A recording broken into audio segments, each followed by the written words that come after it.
Yes, हमें इस chapter में क्या पढ़ने को मिलेगा? In this chapter we see that a democracy it is neither possible nor necessary for people to govern directly.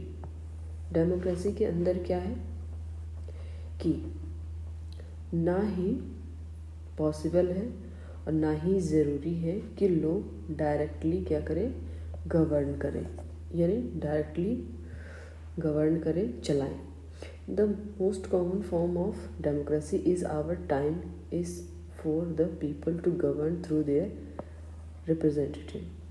यानी सबसे ज़रूरी बात यहाँ पर क्या है कि जो लोगों का रिप्रेजेंटेटिव है उनके थ्रू उनके लिए कार्य करें.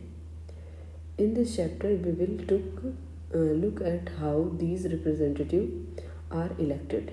यानी जो रिप्रेजेंटेटिव, जो पीपल जो है जिनको इलेक्ट कर रहे हैं वो किस तरह से इलेक्ट होते हैं. यानी in this chapter we will look at how these representative are elected. यानी ये रिप्रेजेंटेटिव किस तरह से इलेक्ट किए जाते हैं. We begin by understanding why election are necessary. हम शुरुआत कहाँ से करेंगे कि क्यों इलेक्शन जो है ज़रूरी है एंड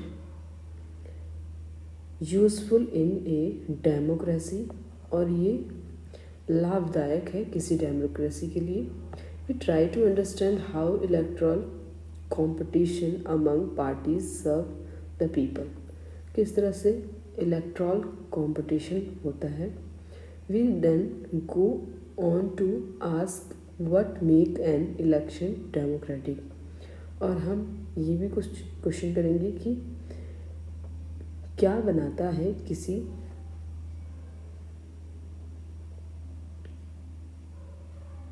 इलेक्शन किस तरह से किसी कंट्री को डेमोक्रेटिक बनाता है.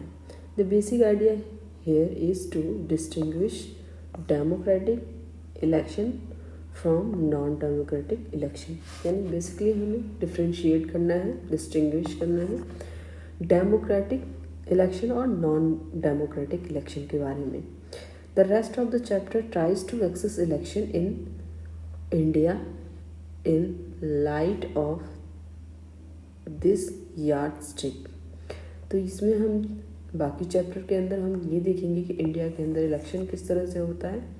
We take a look at each stage of election. Election के प्रत्येक स्टेज का हम को देखेंगे. From the drawing of boundaries of different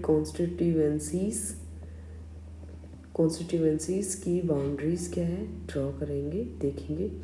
to the declaration of result, last में रिजल्ट किस तरह से डिक्लेयर होता है.